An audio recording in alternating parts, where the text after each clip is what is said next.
Olá, está no ar o Semana Legislativa, nosso telejornal com um resumo das principais notícias que marcaram a semana na Câmara e na nossa cidade. Vamos aos destaques desta edição. Dia do Educador Físico é lembrado com cerimônia solene na Câmara. Representantes de classe, autoridades e vereadores prestigiaram os profissionais que atuam na área. Queda na cobertura de vacinação pode levar ao reaparecimento de doenças já erradicadas, como a poliomielite. O poder público faz campanha para ampliar a taxa de crianças e jovens imunizados. Setembro Amarelo. Campanha pautada na valorização da vida, que recebe reconhecimento da Câmara, alerta sobre os riscos e sinais da depressão. 100 anos da primeira transmissão de rádio no Brasil. Para marcar a data, vamos apresentar um pouco da história do rádio aqui em São José e o que o futuro desse segmento reserva. Confira os principais assuntos discutidos pelos vereadores e projetos aprovados nos resumos das sessões de terça e quinta. E aproveitando a semana do bicentenário da Independência, fizemos uma pesquisa histórica. Será que Dom Pedro passou por São José dos Campos? Seja muito bem-vindo, o Semana Legislativa está no ar.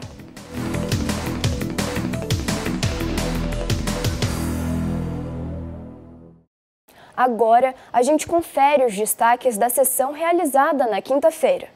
Entre os projetos aprovados durante a 53ª sessão do ano está a proposta apresentada pelo vereador Dr. José Cláudio, em coautoria com os parlamentares Dulce Rita, Robertinho da Padaria e Tomás Henrique, que declara de utilidade pública o Instituto AFAM, uma entidade voltada para o apoio e formação artística musical na cidade. Criada pelo professor e maestro Bartolomeu Vaz, o Instituto tem por finalidade capacitar jovens músicos.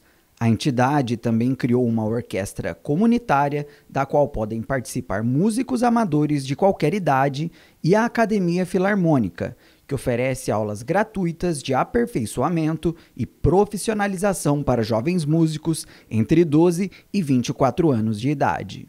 Integrantes do Instituto AFAM, assim como o maestro Bartolomeu Vaz, acompanharam a votação do projeto no plenário e agradeceram pela aprovação da proposta. O grupo também fez uma pequena apresentação musical para os vereadores.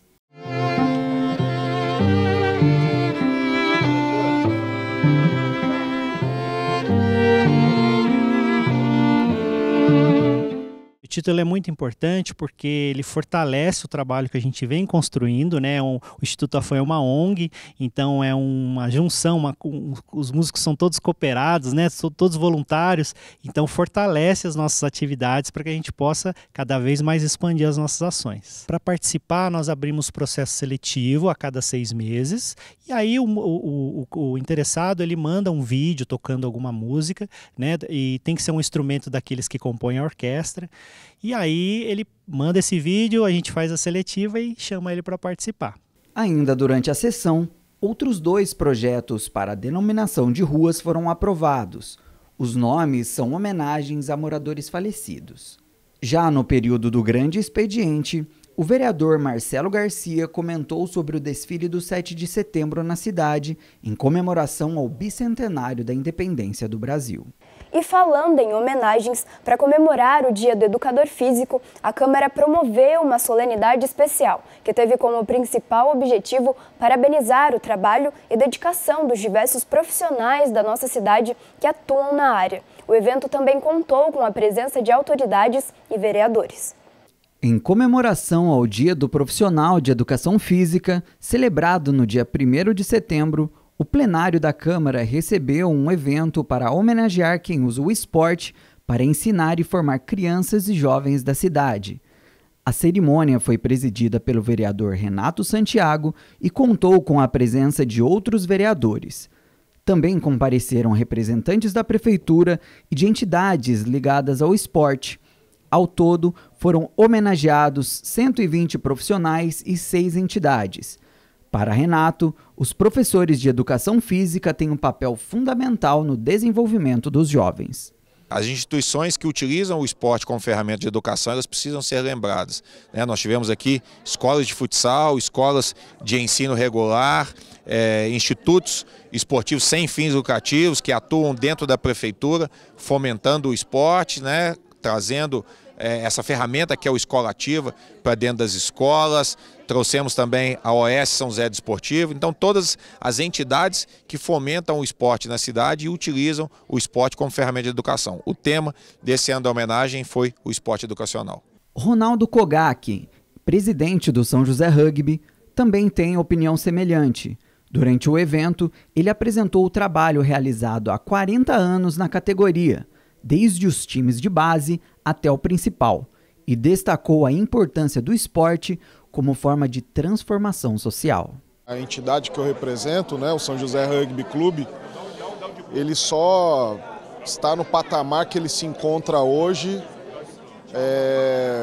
por causa do profissional educador físico. Sem dúvida alguma, se não fossem por eles, a gente não conseguiria ter a qualidade, o desempenho, realmente as conquistas que a gente teve ao longo desses 40 anos do nosso clube não seriam conquistadas aí se não fosse por eles.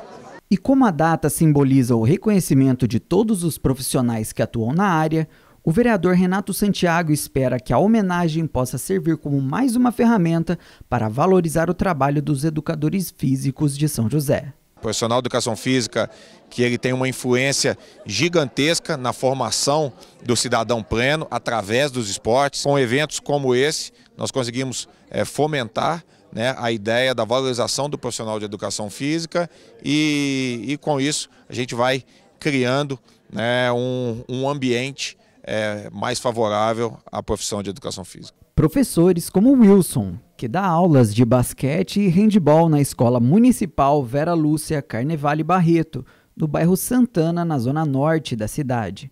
Para ele, o diploma recebido tem o mesmo valor de uma medalha conquistada por um atleta profissional de ponta em uma competição. Na educação física, a profissão, né, é uma profissão nova. Você para pensar em relação às outras. Então isso está começando agora a aparecer na sociedade. A sociedade está começando a dar importância agora, no momento. O sedentarismo está crescendo muito, então a gente está aparecendo muito, está começando a aparecer agora. Então esse reconhecimento ele é muito importante para dar mais um up para nós, né, profissionais de educação física. E no próximo bloco você acompanha o resumo que preparamos com os destaques da sessão de terça-feira. E mais, a queda na procura por vacinas faz o município lançar campanha de imunização para crianças e jovens. O objetivo é manter a proteção de diversas doenças, a exemplo da poliomielite. A gente volta já.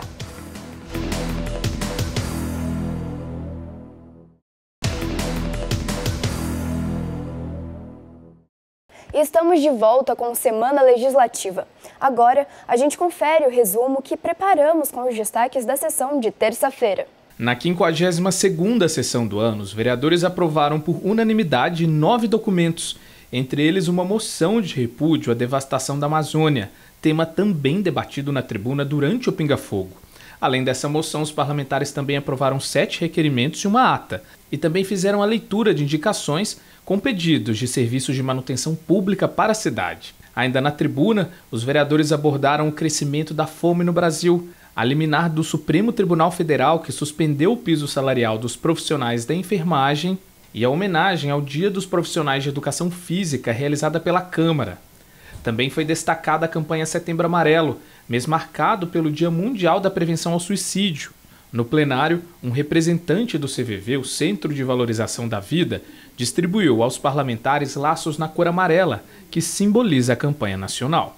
E um dado tem preocupado as autoridades médicas: a queda na procura pelas vacinas. Isso tem refletido no aumento do risco de doenças que chegaram a ser erradicadas no país, a exemplo da poliomielite. Aqui em São José, no ano passado, ficamos longe de atingir a taxa de cobertura vacinal contra a polio e também outras doenças. E por isso, a Prefeitura está mobilizando uma campanha de vacinação voltada para jovens e crianças. É o que a gente te mostra agora. Aos 6 meses de vida, Raimunda foi diagnosticada com paralisia infantil, também conhecida como poliomielite. Apesar de não ter ficado com graves sequelas, ela começou a andar sem apoio apenas com 5 anos. Fiz fisioterapia, fiz fono, fiz um monte de tratamento, né, para poder diagnosticar direitinho, para poder estar encaminhando.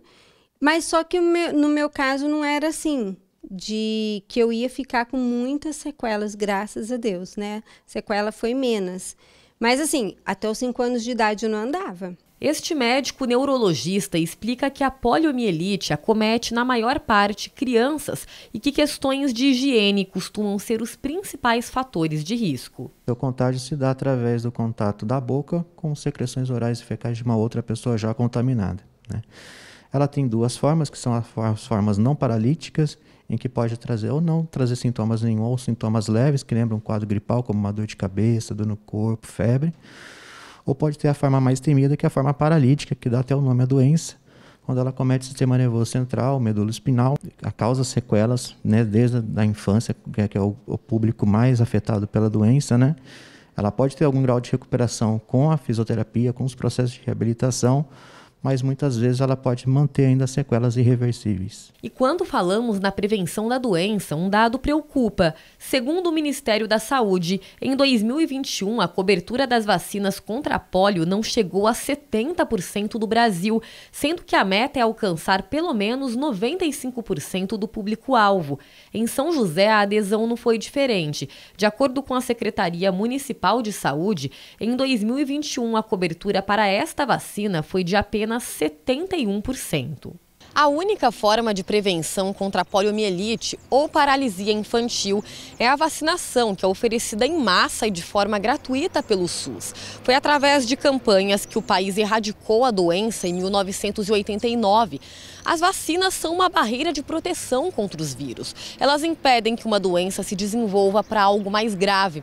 Mas desde 2015, com a queda nas taxas de imunização, há riscos de que o vírus volte a circular em território brasileiro.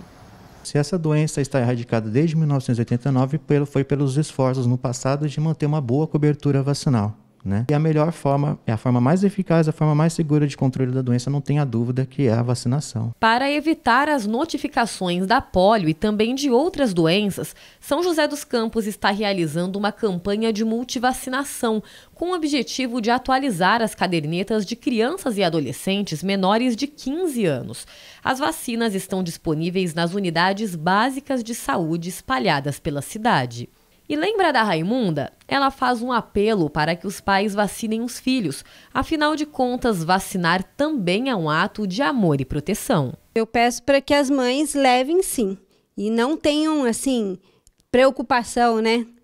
De vou levar e que será que vai dar? Não vai dar nada. Deus é mais e a gente tem que sempre fazer o nosso papel, né? De mãe. Porque eu acho que se não fosse o papel da minha mãe de levar, de estar fazendo laudo, de estar buscando, né, melhorias, talvez eu não estaria aqui hoje.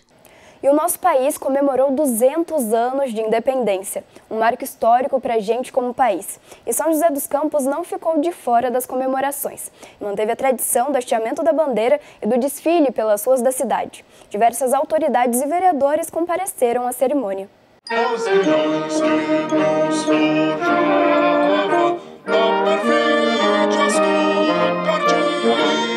Hasteamento da bandeira, desfile cívico-militar, verde e amarelo para todo lado. Tudo conforme deve ser um tradicional 7 de setembro em São José dos Campos. Depois de 2 anos sem festa, os joseenses voltaram a celebrar a independência do Brasil e com a participação de muita gente importante, como os comandantes do DCTA, Tiro de Guerra, Polícia Militar, bombeiros, além de diversos representantes da Câmara Municipal e da Prefeitura. Para o prefeito de São José dos Campos, Anderson Farias, O Dia da Independência faz a gente refletir sobre nossos direitos e deveres como nação. Depois de 2 anos, infelizmente a gente não pôde comemorar o 7 de setembro, mas retomamos agora, dia 2022, uma data tão importante que é o 7 de setembro, que a gente possa comemorar aqui, hoje aqui na Avenida São José, fazendo essa comemoração da liberdade, mas mais do que isso, da nossa questão de deveres, dos nossos afazeres e do ponto de vista como cidadão. Isso que é o importante do 7 de setembro. Para que a gente possa construir uma sociedade, a gente tem que ter a formação de bons cidadãos. E é isso que o 7 de setembro representa. Para o vereador Robertinho da Padaria, a retomada das celebrações da independência é sinal de superação. Que bom, que estamos passando esse momento difícil de pandemia, graças a Deus. Momento difícil que o país passou, que o mundo passou, E agora, então, podendo comemorar o dia 7 de setembro, que é a data, eu diria, mais importante para o nosso país, Que foi uma data, eu diria, não só comemorar o dia 7, mas ela representa muito para nós brasileiros, que foi a nossa liberdade, a nossa independência. Uma data que ela tem que ser comemorada sempre e principalmente pelas nossas crianças, pelos nossos jovens, para que possamos ter um país com mais harmonia e com menos problemas sociais. E a população veio em peso aqui para a Orla do Banhado, viu? Tanto para desfilar quanto para assistir. Dá para ver que o povo joseense é bem patriota. E celebrar a independência também é celebrar a democracia. É o que destaca o vereador Milton Vieira Filho. Para ele, o 7 de setembro tem um significado a mais nesse ano por conta das eleições. Acredito que é um momento ímpar, um momento que vem para somar juntamente a festa da democracia que a gente está vivendo. Estamos às vésperas das eleições, comemorando o 7 de setembro, trazendo novamente ali o amor à pátria, trazendo a ideia de levantar, de erguer o nosso Brasil em meio à crise da Covid que vivemos, a crise econômica que passamos, essa recessão. Então acredito que o 7 de setembro ele vem para acalorar o coração do brasileiro, ele vem para erguer o brasileiro, dar um novo vigor, uma nova força para que a gente possa aí seguir até o próximo 7 de setembro. Assim como o ano de 2022, a celebração do 7 de setembro foi palco de muitos reencontros. Foi o que aconteceu com o Grupo Escoteiro Mantiqueira.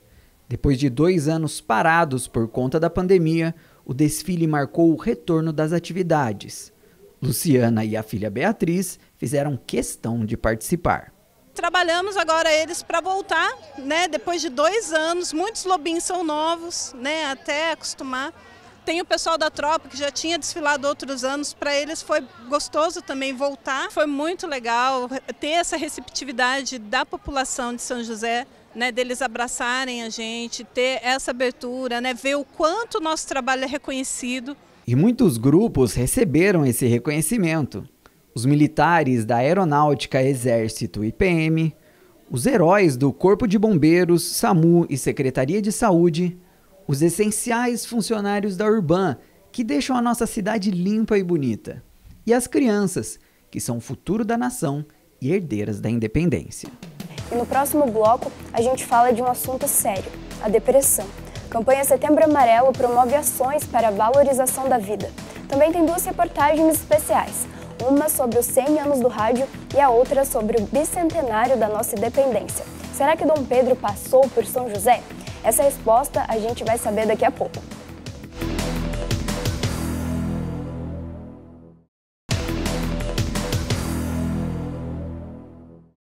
Voltamos com Semana Legislativa.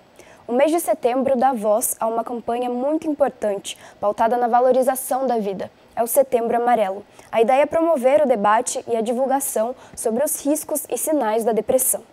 As perdas do pai e do marido fizeram com que a Maria Lúcia entrasse em uma depressão profunda que durou mais de 20 anos. A melhora do quadro só veio com o início da terapia em 2019. Hoje, trabalhando como voluntária em um bazar na paróquia Espírito Santo, na zona sul de São José, ela garante que o pior já passou. Hoje eu passo no psicólogo no Pio 12, porque meu marido faz tratamento lá e meu filho também está lá. Então eu faço lá. Também eu passo pelo psicólogo lá, mas por passar assim uma vez por mês, em 2 meses, eu estou bem, graças a Deus estou bem, estou sabendo levar. A Maria Lúcia é apenas um exemplo de quem sofre com uma doença real e que tem atingido cada vez mais pessoas no Brasil e no mundo. De acordo com os dados da Organização Mundial da Saúde, 322 milhões de pessoas no mundo têm o diagnóstico de depressão, sendo 11 milhões apenas no Brasil. Para esse psicólogo, a velocidade das informações aumentou a sensação de fracasso e deixou as pessoas mais ansiosas, o que fez crescer os casos de depressão nos últimos anos. Isso acaba trazendo um vazio existencial, né? Um vazio de sentido, a perda do sentido da conquista das coisas, né? Porque as conquistas, as grandes conquistas, elas vêm do dia a dia, dos pequenos trabalhos, das coisas que vão se juntando e vão crescendo. Em grandes coisas construídas em pequenos passos, cada pequeno passo traz o sentido de uma vitória, traz o sentido de uma conquista. Isso vai se perdendo. E esse avanço dos diagnósticos de depressão foi agravado pela pandemia. Segundo o levantamento feito pela Vital Strategies, em parceria com a Universidade Federal de Pelotas, os casos de pessoas com a doença aumentaram 40% nos últimos 2 anos. A maior incidência é entre jovens e adultos de até 40 anos de idade. Todos esses questionamentos, eles foram aí alimentados e fortalecidos durante a pandemia por causa desse medo da morte, por causa da necessidade da gente ter que ficar isolado, o medo de perder o emprego. Então vem trazendo essa consciência, e aí é muito importante a gente criar uma certa resistência, uma tolerância à frustração, para lidar também com sentimentos ruins que são trazidos por esse período e aprender com essa situação, né? É diante desse cenário que a campanha Setembro Amarelo busca, desde 2015, reforçar a conscientização do combate ao suicídio no país, com ações que unem o poder público, entidades e especialistas na área de psicologia, para alertar a população sobre essa realidade. O CVV, Centro de Valorização da Vida, é um dos órgãos que realiza esse tipo de trabalho. Fundada em 1962, essa associação sem fins lucrativos presta gratuitamente apoio emocional e de prevenção ao suicídio. O Alberto atua na unidade do CVV de São José desde 2004 e, junto com outros 46 voluntários, atende mensagens de pessoas de todo o país que chegam por telefone, e-mail e até carta. No ano passado, a entidade registrou mais de 3 milhões de atendimentos no país, sendo 90% delas por telefone. Em São José, foram em média 1.200 atendimentos mensais. Para Alberto, o contato com o CVV pode ser o início de um processo de tratamento contra a depressão. Nós costumamos nos autodenominar como pronto-socorro. O CVV é o pronto-socorro. A pessoa está desesperada, está pensando em suicídio, a primeira coisa que ela vai fazer é ligar para o CVV. Ela passa por 1 hora, 2 horas, depende de cada atendimento, pode durar mais de 2 horas. Depois disso, ela ficou melhor? Ótimo. Amanhã é a hora de procurar ajuda profissional. Nós aqui não damos conselhos. A pessoa tem que saber o que ela vai fazer. Para isso, ela tem que desabafar, e é isso que a nossa escuta empática permite, que ela desabafe para poder procurar ajuda mais facilmente. A Câmara de São José também tem levado o tema para a discussão em plenário, com a criação de diferentes projetos de lei sobre o assunto, como, por exemplo, a inclusão do Dia do Combate ao Suicídio no calendário do município, lembrado sempre no dia 10 de setembro. Segundo o vereador Dr. José Cláudio, essas ações são importantes para reforçar o trabalho voltado para a saúde mental na cidade. Eu acho extremamente importante debater a depressão, o suicídio, trazer isso para a discussão dos vereadores, criar-se leis e apoiar a prefeitura no tratamento da depressão e do suicídio, buscar maneiras de orientar a população com noticiários através daqui da TV Câmara, das redes sociais, e nós levarmos informações para como se prevenir e como se combater a depressão. E é possível identificar que um amigo ou parente próximo esteja com um quadro de depressão. Para isso, é preciso ficar atento a alguns comportamentos que são característicos. Você começa a identificar um olhar mais apático, né? Uma postura mais encurvada, uma falta de brilho nos olhos, uma falta de socialização. Então a pessoa ela começa a se isolar, a se afastar das pessoas, ela evita fazer novos vínculos, ou ela evita mesmo encontrar as pessoas do vínculo dela. Ela fica mais na dela, fica mais quietinha. Esses são sinais e são comportamentos que a gente precisa olhar com uma preocupação, porque pode realmente ter alguma coisa mais grave ali, preocupante acontecendo. Além de identificar os sinais, buscar tratamento e ocupar o tempo vago com atividades também podem ajudar quem está passando por uma depressão. É o que garante a Maria Lúcia. Praticamente recuperada da doença, ela encontrou no trabalho voluntário o caminho para superar a dor e servir de exemplo para outras pessoas que precisam de apoio. Faz algum serviço comunitário, sai para preencher aquele vazio, né? Preocupar a cabeça. Não pode ficar parado dentro de casa, senão a pessoa não sai da depressão. Nesta semana comemoramos os 200 anos de independência, mas essa data carrega outro momento muito importante. No dia 7 de setembro comemoramos 100 anos da primeira transmissão de rádio realizada no país. Para não deixar essa data passar em branco, a gente preparou uma reportagem especial sobre essa história do rádio, mas trazendo como exemplo um pouco mais da nossa história aqui de São José. Eis uma máquina importante para educar nosso povo, disse Roquete Pinto ao acompanhar a primeira transmissão de rádio oficial feita no Brasil. A máquina, como ele disse, era novidade, mas o professor já sabia o quanto essa nova ferramenta seria importante para a história do povo brasileiro.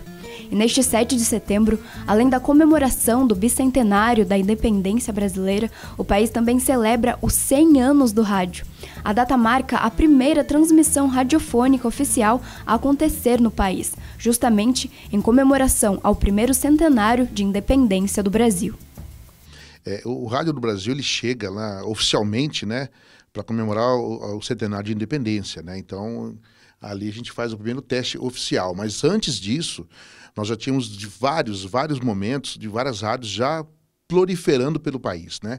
Outras pessoas já estavam com essa ideia da instalação das rádios no Brasil. Então, vou destacar um nome que pouca gente fala, mas o padre Landel de Moura, né? Era aí um padre, obviamente, né? Mas ele também se aventurou por essas tecnologias de transmissão radiofônicas, né? Isso bem antes da primeira transmissão oficial.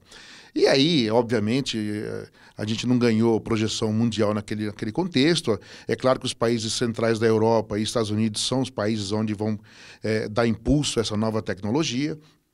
Mas no Brasil, oficialmente, é a data da nossa independência, né? Dos 100 anos da nossa independência, que é a data oficial. Assim, o dia 7 de setembro se tornou um marco na história do rádio, que década após década desenvolveu um papel fundamental na comunicação brasileira. Bom, daí para frente o rádio ele ganha assim muita importância, porque, veja bem, ele vai ser um veículo, né, de comunicação instantânea. Né? Isso é muito interessante, porque quem tem que falar, fala instantaneamente com a população. Então, veja a rapidez, né, da comunicação que chega até o seu público-alvo. Então é isso. Então ele ganha uma projeção muito forte na população brasileira, que é um país continental. Então é uma forma de comunicação rápida e instantânea com toda essa população. Em São José dos Campos, uma das rádios que mais marcou presença foi a Rádio Comunitária Cultural FM, que começou com o sonho do senhor Zé Mira de reunir os amigos do Moçambique, da Folia de Reis e os violeiros. Hoje, a Rádio Cultural é uma ferramenta de transformação social para a comunidade joseense. Olha, o Zé Mira, ele é mestre catireiro, é um vulto cultural aqui da região. O Zé Mira, ele gravava os disquinhos deles e ia nas rádios para poder tocar. E rádio nenhuma tocava. E os filhos entraram, o Luciano Mira, mais o Vanderlei, Maria Helena, todo o pessoal entraram com um pedido de concessão de uma rádio no Ministério das Comunicações de Brasília e saiu a outorga da Cultural FM há 10 anos atrás. e aí colocou no ar. Só que eu estava com o Antônio Leite ainda no Jornal da 7 de lá, que a gente herdou o nome até hoje. E o Giló veio, montou a rádio para a família Mira, mas faltou o essencial, né, que era a apresentação do jornalismo. Foi aí que eu vim para cá e já estamos aí já há um bom tempo fazendo o Jornal da 7 todas as manhãs aqui. O jornalista Paulo Silva, apresentador do Jornal da 7, é figura conhecida dos ouvintes que acompanham as manhãs de segunda a sexta da Rádio Cultural. Paulo Silva cresceu junto com o rádio. O rádio eu comecei no Paraná. Eu era claquetista no programa de televisão junto com o Ratinho. A gente batia palma para os artistas no programa Aqui Está o Show. E de lá para cá eu fui para as outras emissoras lá do Paraná, até que veio a vontade de vir para São Paulo, que era o grande boom do rádio para o profissional, era trabalhar no Rio ou em São Paulo. E eu acabei chegando em São José dos Campos e fiquei aqui na Piratininga, que não existe mais, na Rádio Clube, que também não existe mais, Metropolitana, que voltou hoje, até chegar na Planeta Diário, a FM, com Antônio Leite. E aí, junto com o Giló, nós estamos aqui na Cultural FM, reinventando o rádio. E quem também teve a história marcada pelo rádio foi o craque do futebol de salão Zezinho Frige, que ficou famoso por encantar a torcida joseense em seus tempos de goleador. Zezinho cresceu ouvindo histórias no rádio e hoje é ele quem conta a história de outras pessoas. No rádio eu fiquei ajudando, né? Na rádio eu fiz plantão esportivo na Rádio Piratininga, porque tinha duas rádios São José dos Campos, a Piratininga e a Clube. E era rivalidade, né? Então tinha o Alberto Simões na Clube e o Roberto Costa na Piratininga. Então eu estava sempre no meio, eu acompanhava os jogos, dava a minha opinião e de vez em quando eu fazia comentários dos jogos. Depois que eu me aposentei, aí eu me dediquei mais à rádio, certo? Aí eu fiquei mais tempo na rádio, fui fazendo, mas sempre estive no meio deles.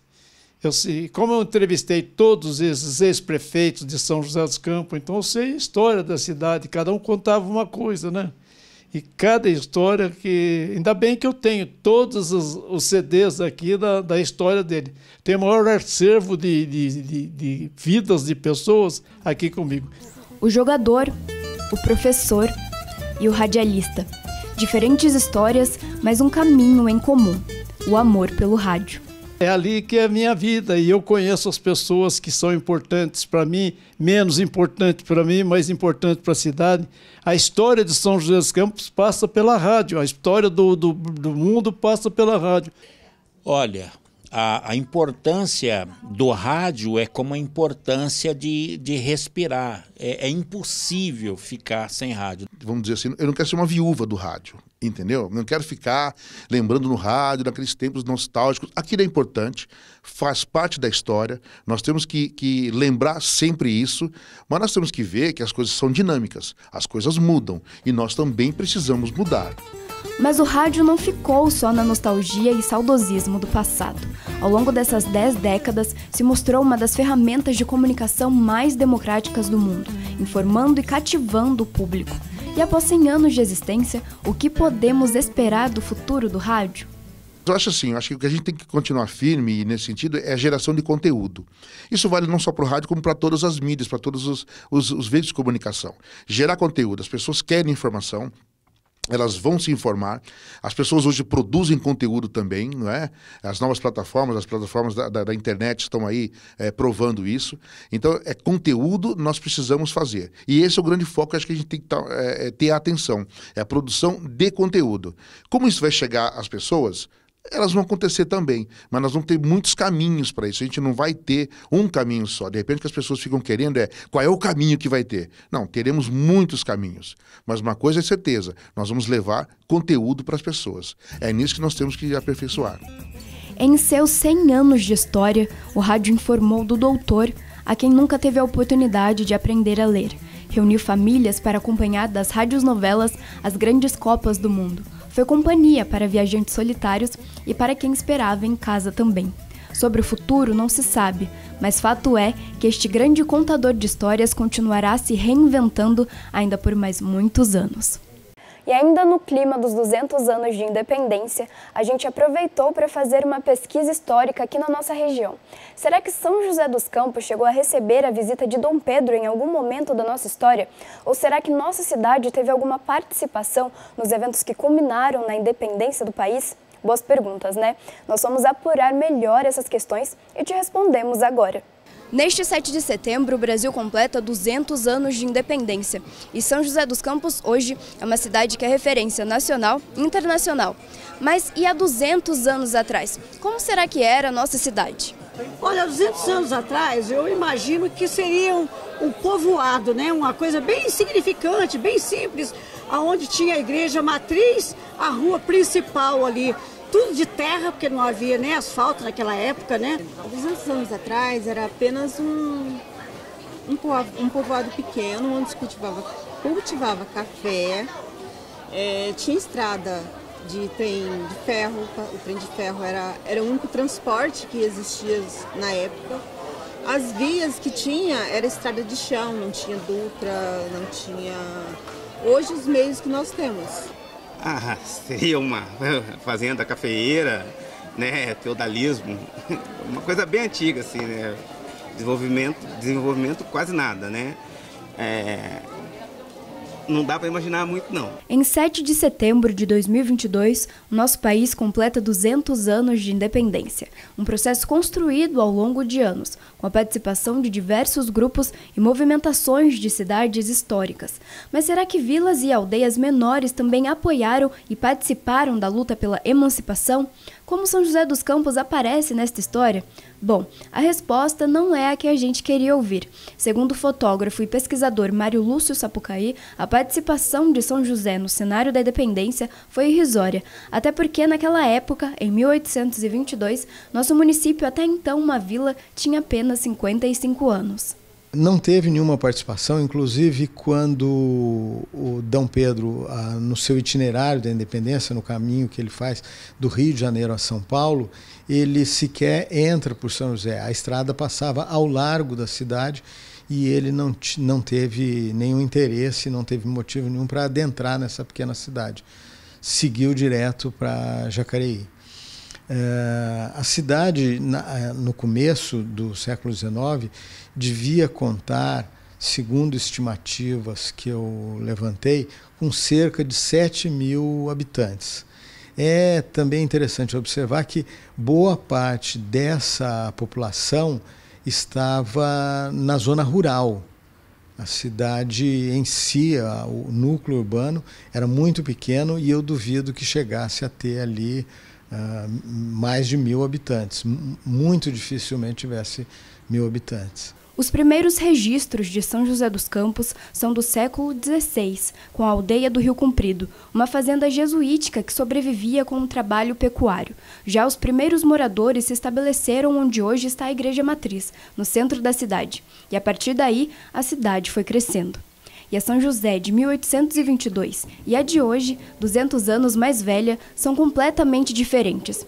Nesse bicentenário, saímos de uma pequena vila sem tanta autonomia política e representatividade para um município que é destaque dentro e fora do país. Uma referência no ramo da tecnologia e inovação, exemplo para o desenvolvimento econômico brasileiro. Como conseguimos crescer tanto? Isso o pesquisador Mário Lúcio Sapucaí explica para a gente.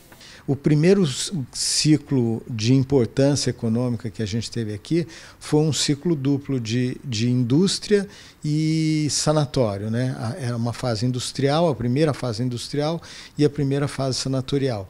Nesse ciclo foram decisivos os recursos estaduais que vieram para a cidade a fim de higienizar, né? Esse era o termo que se usava, higienizar o ambiente urbano, porque aqui era uma cidade que afluíam para cá os doentes de tuberculose.